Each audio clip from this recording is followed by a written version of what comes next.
Bien, dans cette nouvelle vidéo, je vais maintenant corriger les exercices 10 et 11, page 122. Surtout le 10, le 11 on passera assez rapidement parce que c'est vraiment le même principe.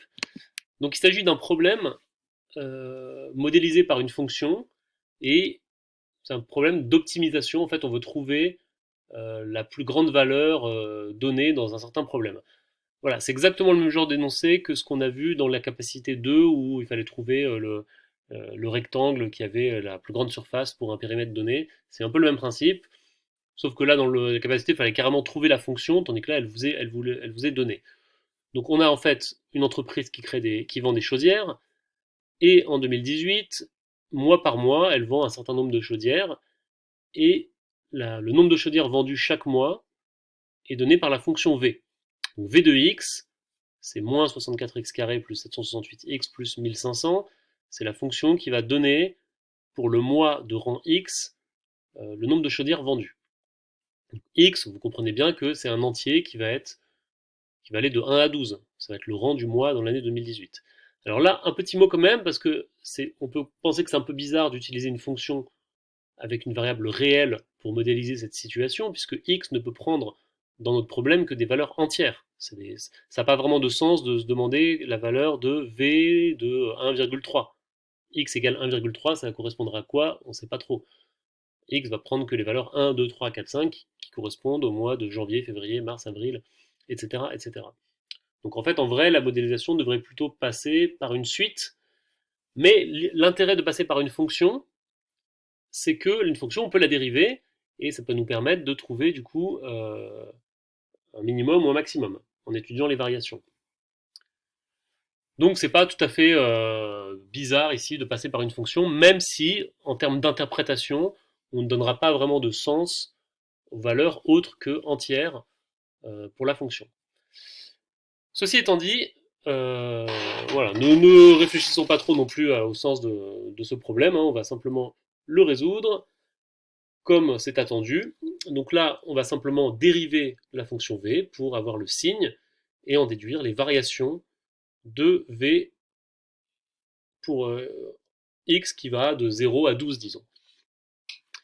Euh, un petit mot rapide aussi sur ce genre de fonction, c'est une fonction polynomiale de degré 2, comme on en a déjà vu en début d'année.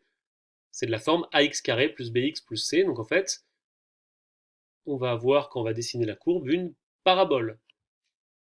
Donc il faut utiliser un peu aussi ces connaissances-là. Donc on s'attend à avoir effectivement un sommet de la parabole qui devrait correspondre à un maximum. Parce qu'ici, le coefficient a, il est négatif. Et donc la parabole, euh, elle est dans ce sens-là. Hein. Vous voyez, suivez ma souris. Elle est concave. Mais en gros, c'est-à-dire qu'en fait, ça fait une bosse plutôt qu'un creux, si vous voulez. Euh, donc en tout cas, on dérive tout simplement. Alors, c'est ma page suivante. J'ai réécrit la fonction v de x égale moins 64x carré, etc., etc. On s'est dérivé facilement. Hein. La dérivée de x carré, c'est 2x. Donc, ça va faire moins 64 fois 2x, donc moins 128x, plus 768. Voilà la dérivée.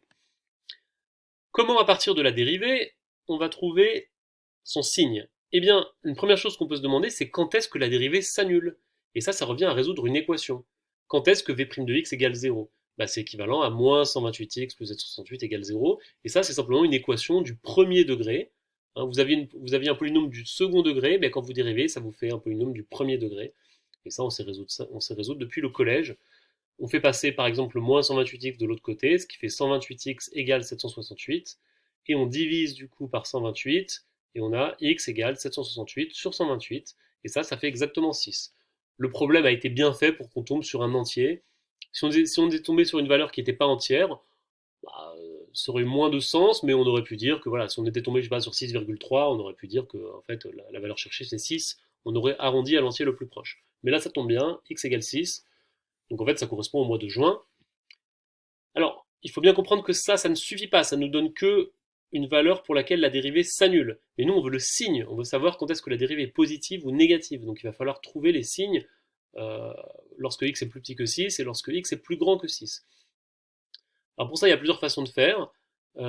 Soit on peut reprendre l'équation mais la transformer en inéquation, soit on peut prendre une valeur quelconque plus petite que 6 et regarder le signe. Alors je vais plutôt prendre la première méthode parce que ça c'est du premier degré et on sait aussi bien résoudre les équations que les inéquations du premier degré, ça se fait très facilement. Donc si on reprend en fait, au lieu de partir de v' de x égale 0, on part de v' de x strictement plus grand que 0 par exemple, et ça c'est équivalent en reprenant toute la démarche à x plus petit que 6. Attention, vous voyez, il y a eu un changement d'inégalité. Vous voyez, si vous reprenez ici l'égalité, si vous la transformez en inégalité, si vous mettez un signe supérieur ici, bah, quand vous faites passer le moins 128x de l'autre côté, il va se retrouver à gauche du signe supérieur. Donc en fait, c'est comme si vous aviez 128x est plus petit que 768. Et donc x est plus petit que 6. Une autre façon de le voir, c'est ce qu'on va illustrer dans le tableau. Donc, c'est que vous avez, enfin, on peut le dire aussi ici, c'est que vous avez quelque chose qui est du premier degré. Donc, c'est de la forme ax plus b, si vous voulez. Donc, c'est une fonction affine avec la pente qui vaut moins 128, une pente négative, et donc ça fait une fonction décroissante.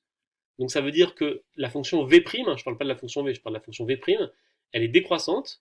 C'est affine décroissant. C'est une droite, voilà, qui descend. Et donc du coup, c'est d'abord positif avant d'être négatif. Donc c'est d'abord un plus et ensuite c'est un moins. Donc quand x est plus petit que 6, v' de x est positif. Et quand x est plus grand que 6, v' de x est négatif. C'est ce qu'on a trouvé ici et c'est ce qu'on comprend aussi à cause du signe moins dans la pente. Voilà, c'est d'abord plus, ensuite moins. Et c'est bien ce à quoi on s'attendait parce que ça veut dire que v est d'abord croissante et ensuite décroissante. Et on s'attend à avoir une parabole, comme on l'a dit tout à l'heure, et qui est bien dans le sens qu'on avait dit, hein, qui va atteindre un maximum. Et donc le maximum, il est atteint justement quand x est égal à 6, là où la dérivée s'annule. Donc comme je l'avais dit dans un exemple précédent, l'exercice 3, ce n'est pas parce que la dérivée est nulle que vous avez un extrémum. Pour être sûr qu'il y a bien un extrémum, il faut bien vérifier le signe de la dérivée et donc les variations de la fonction. Mais là, c'est bon, on est bien convaincu, la fonction est croissante puis décroissante, donc elle a bien atteint un maximum quand x est égal à 6. V atteint un maximum en 6, et donc ça répond à la question, la vente maximale de chaudière a eu lieu au rang 6, c'est-à-dire au mois de juin. Alors, j'en ai profité pour tracer l'allure de la courbe représentative de cette fonction. Alors, attention, euh, il faut faire ici, on ne peut pas prendre la même échelle sur l'axe des abscisses et sur l'axe des ordonnées. Parce que sinon, la parabole serait complètement écrasée, on verrait rien. Donc, vous voyez là, l'échelle des abscisses, c'est 1, 2, 3, 4, 5, 6, etc. Ce sont les mois de l'année. Et l'échelle des ordonnées, ce sont le nombre de chaudières vendues. Alors, on ne peut pas vraiment donner un sens à cette fonction, puisque ça n'a pas de sens de dire qu'on a vendu des chaudières à 1,5 ou 1,2. Donc en fait, les seuls points qui comptent, c'est pour les valeurs entières. Donc là, quand x est égal à 2, on pourrait rajouter des points. Hein. Quand x est égal à 2, le deuxième mois, quand x est égal à 1, le premier mois, etc. Quand x est égal à 4. Voilà. Et notamment, on voit que on a bien un maximum quand x est égal à 6. Je résume un peu.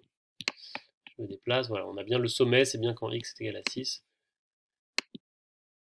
Donc on a bien notre parabole. Voilà, alors il y avait aussi l'exercice 11.